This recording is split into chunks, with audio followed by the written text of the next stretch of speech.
What's up, everybody? Nathan Dunham, Duval Automotive. Got a familiar face here. We're doing something new. We are doing something new. We don't know what we're doing. Winging it. It's Jack Nolan, everybody. If you didn't know, but if you don't know, now you know. New video idea. I'm gonna try to do it every week. I think it's gonna be called Community Car Chat, but I'm not sold on that. We're not committing to anything now. Working title. Yeah, and we're just gonna I'm literally gonna take somebody from the community, we're gonna hop in a vehicle, and we're gonna drive around and talk for like 5-10 minutes. Safely. Safely. Hopefully. So yeah, the dangers that come with picking someone who has a business on Main Street is that we have to back up onto Main Street at 2 o'clock in the afternoon. I'm good with that. Let's try it. It's got a backup camera. By the way, we're in a 2020 Jeep Gladiator Overland. Which is beautiful, by the way. Yeah, we kind of both picked it out. Jack was busy, so he didn't know what he was going to drive. Nathan was reading my mind. So I was like, okay, Gladiator. Perfect. And Jack met me at Duval, and I met Jack at Fortify, which means we weren't in the same spot. But anyways, we're parked in front of Fortify now, so let's get this puppy on the road here. Here we go. I'd say you're a professional at this. I think so. Main Street's always fun. Yeah. You should have seen me standing in the middle of Main Street taking pictures of this vehicle in front of your business. It's a nice backup camera. If you don't know, Jackie owns Fortify Pi and Fortify, God, not Bar and Grill. Oh my God, don't tell me. Fortify, God, what's the little Kitchen and Bar. Along with Chef Jamie Allred. That's right, and we will get to that in just a second. But let's start with, where does everything start for Jack Nolan? I grew up in Akron, Ohio. Akron, home of the Zips? And LeBron James. Big LeBron James fan? A little bit. My high school used to play his high school in basketball, but he's a little younger than I, so I didn't get to witness any of that. Did you play basketball? Recreationally. Ah, same here. Yeah, I wasn't good enough for the team. Me either. I was a good rebounder. I was a good rebounder when I was as tall or taller than everyone. That dropped significantly after that stopped being the case. I bet you boxed out good. Yeah, man. Yeah, no, that's great. I could not shoot for anything. All right, so we started in Akron, Ohio. Akron, Ohio. I moved to Georgia in 2000, turn of the millennium. What made you move to Georgia? By the way, you can go wherever you want to. Okay, good, because I was planning on it. I'm definitely not scared at all. Okay. What made you move to Georgia? I've always wanted to live in the mountains. Yeah? And I didn't want to move out west. So I figured this was a nice middle ground, somewhere close to Ohio, and I'd still get this nice small town mountain feel. So it's 2000. 2000, and I just came to... And you moved to Rabun County? Rabun County. Okay, wow. I actually was camping down on War Woman Road for the first 2 months I lived here. It always starts with camping, doesn't it? I got a job at Julia's Steak and Seafood. Oh, I remember Julia. Wait, it was when it was at the old location or the new location? The old one, the little dive. Yeah, right on the highway. I worked there while I lived in the woods, and eventually got a place to live. And then, just worked various jobs and whatnot. And I knew I always wanted to start my own business at some point. Yeah, let's. So I picked up with you when you were working at Chota. Chota Falls. Were you there full time? I was. I was in charge of guest services at that point. In charge of guest services. Yeah. And let's see if I can piece it together. So after Chota, where did I go after Chota? Did you go to Zeppelin's? Rumor has it. Rumor has it. I didn't even know you were. That's right. You were at Rumor has it. I was. Then Zeppelin's. Then Zeppelin's. No, then the Stockton House. Oh, okay. I think I was. Then Zeppelin's. And then the Lake Raven Hotel, which is where I met Chef. And then, how did Fortify start? When did that idea become like a thing? So I wasn't quite sure exactly what kind of restaurant I wanted to open, and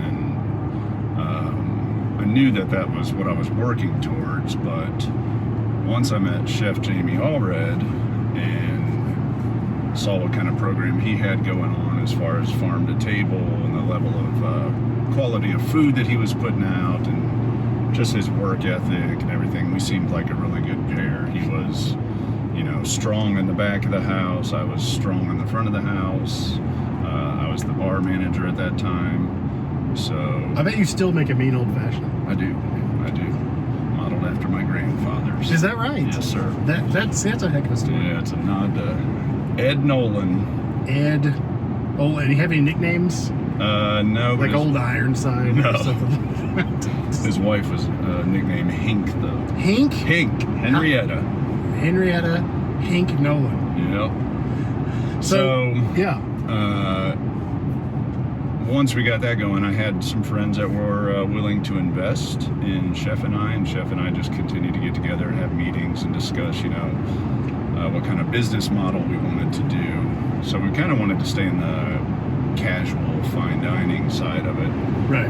Because that was Chef's wheelhouse. And by the way, farm to table, not really a thing, and it certainly didn't have a name in Rabun County Right. at that time, right? Yes, he was instrumental in really bringing that to the forefront with local farmers and his program. So then, about, I'd say maybe 2 months into working there, I just said, Chef, let's do this. And he was like, all right, I'm ready to go. And one thing led to another. We found a location.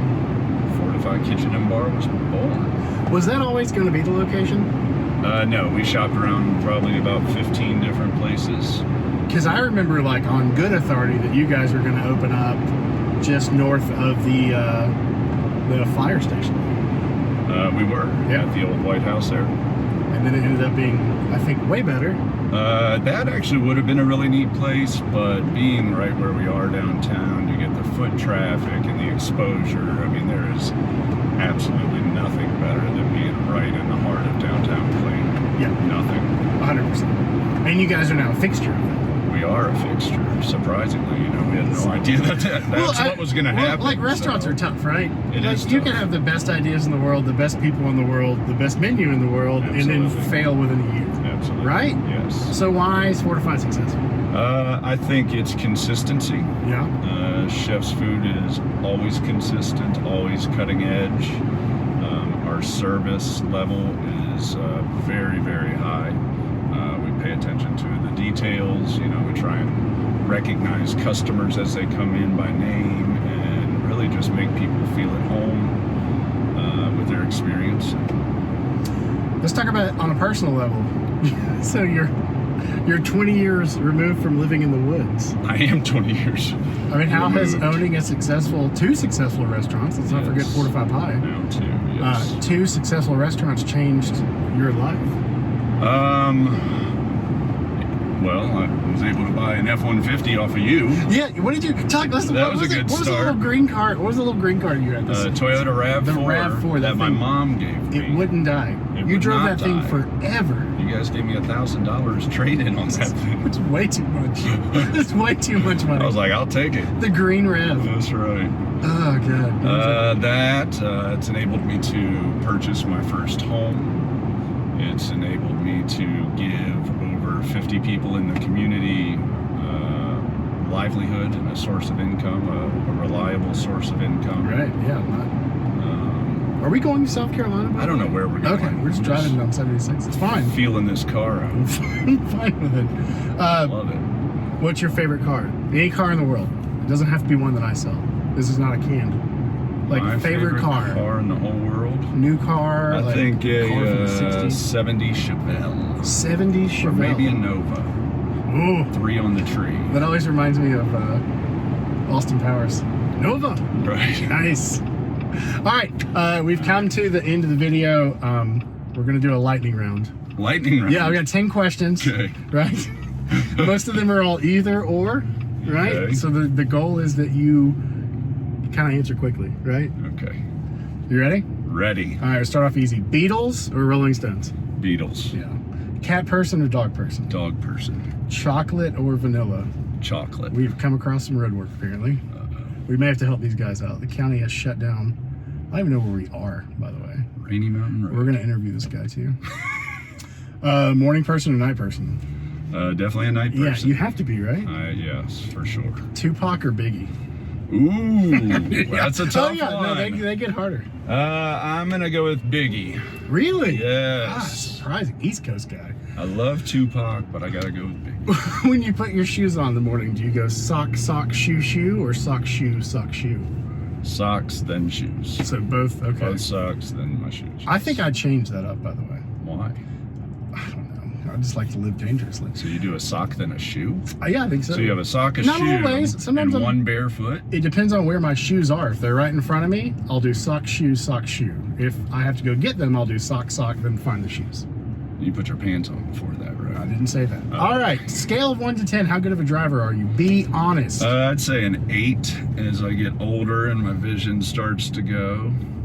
That's fair. It's not quite as sharp as I used to be, but I think a strong 8. Do you remember the last song you listened to, or a song that's stuck in your head right now? Oh, God. Mac Miller's Circles. Wow, that's Yes. strong. Yes. That is strong. Would you rather have invisibility or super strength? Ooh.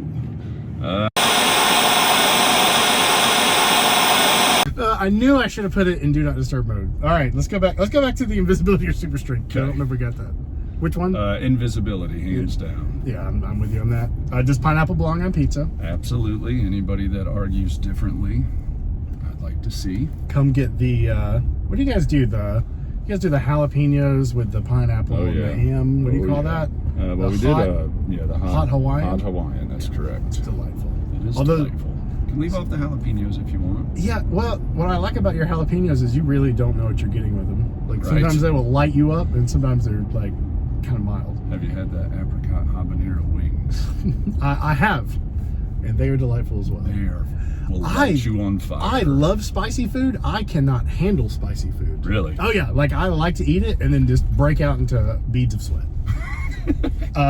We're going off-road. Oh my God, here we go. Drive through somebody's Is yard. this a Forest Service road? I don't know. And finally, is a hot dog a sandwich or a taco? Neither. It has to be one. Is it a sandwich or a taco? Definitely not a taco. It kind of. Although it resembles one. I mean, this is your thing, not mine. I'd have to call it a sandwich. If I were to make an argument for the taco category, Yeah, you start the same way, just like most tacos. correct. And then you dress it accordingly to your taste. You do. You can have a hot dog bar. You can. That's all. Awesome. And you can have a taco bar. Oh God, I think this went well. It did go well. Awesome, man. Thank you so much for My doing pleasure, it, sir. You guys check out And- Fortify and Fortify Pi. Come see Nathan. This vehicle's legit. Yeah, the Gladiator. I might think I about really- trading mine in. I really thought we were gonna go like super off road there. I thought about it, but I don't want to scare you anymore like our previous test drives. Oh God, that has happened. I wasn't gonna get into that. I don't want to incriminate you. Yeah, exactly. I was Probably only the doing fifth- 56 miles an hour Probably and the 55. That fourth was it. fastest I've ever been in a vehicle is with this guy. Anyways, thanks so much for watching. If you're still watching at the end of this and would like to suggest a guest for me to interview, shoot me a message, give me a call, or comment below. Say bye to everybody. Bye, everybody. See you guys.